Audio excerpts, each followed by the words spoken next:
guys, and welcome to another video. This time I'm going to be talking about the remaining episodes of Duncanville that I never got to for some reason.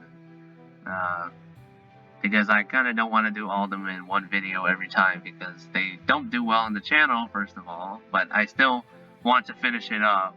So I'll probably just do it whenever I feel like it. So, starting with Party Like a Rocket Star, this one has Jack and Annie raid a cool kids party after Kimberly wasn't invited, and they forced them to hang out with Kimberly, while Duncan and his friends try to go viral. To be honest, I thought this episode was fine. I know it's a carryover episode, so it feels a lot like season 1, but overall, it was just like the main plot had fun energy. I liked it, but there wasn't a lot of laughs, and the subplot was just boring. Honestly, I think any plot with Duncan and his friends is just boring to me. Like, there's nothing really interesting about his friends other than maybe Wolf, who sometimes gets like a chuckle from me, but all his friends are just boring people. And especially him, he still really hasn't grown on me yet. I like my favorite characters in Duncanville are Jing and the parents, and I do like Kimberly a little bit, but I don't like Duncan and his friends. They're just boring to me. The main has good energy. I kind of like how it remains kind of focused. I just feel like it lacks it definitely lacks laughs though, and the subplot was boring. So it was a fine episode, really nothing more. Next we have Annie Oakie. This is another one of those carryovers where Annie tries to run for some government position, but then of course Mayor Jen doesn't want her to, so she tries to bribe her. But then when Annie refuses, they go to war with each other, because Mayor Jen is a corrupt politician. And that's pretty much it.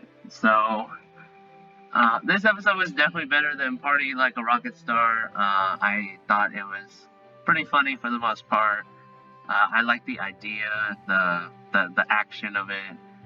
I think it kind of falters a little bit at the end with them giving the award to Mr. Mitch. It's like, okay, Annie believes in integrity, then she sells out, then she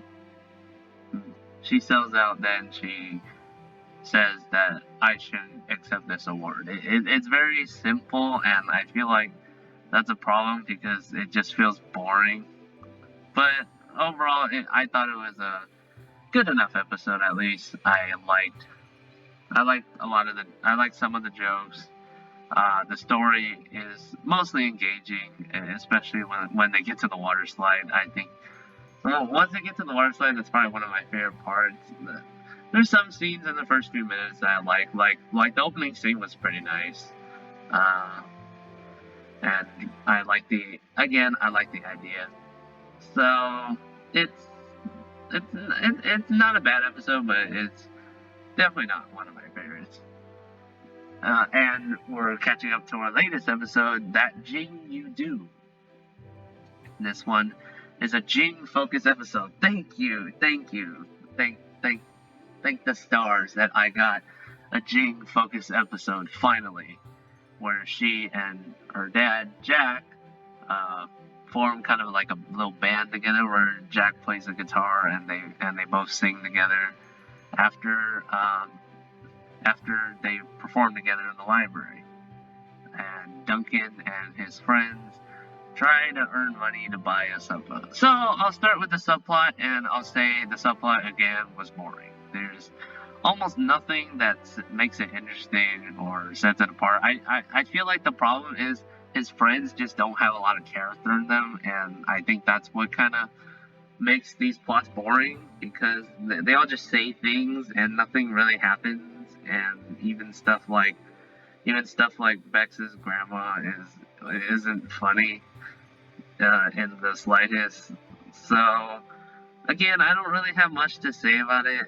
I'm glad people like the subplot, but I guess his friends just don't click for me. But I thought the main plot with Jing and Jack was perfect. It was fantastic all the way through. I've mentioned this many times. I think Jing is my favorite character in the show, and it's not just because oh she's adorable. It's because she's actually funny. Like every time every time she has a scene, I always laugh. It's probably something about her character or something the way, or like maybe she just gets the best lines. But she's a character that consistently makes me laugh, and her paired with her dad was a great pairing. I like them bonding at first, and they become famous, and well, not famous, but they become big in their own town, and and eventually they kind of go out, and then eventually when when they get into a falling out and they perform, they end up they end up taking their lyrics where they talk shit about each other onto the stage, and it ends up just being super funny. And it, and it does end nicely though. They do make up, and but overall, I had a great time with that plot. I was laughing so much. It's just the subplot that really faltered it. This would have been my favorite episode in the series, but that one still has to go to Sibling Revelry because that one had a great subplot and a pretty good main plot as well. So this will probably be my second favorite episode. But again, I did really enjoy it. So just quick thoughts on the 3 episodes of Duncanville that I didn't get to. Again, I didn't want to go too much into them because I don't really have a lot to say about them.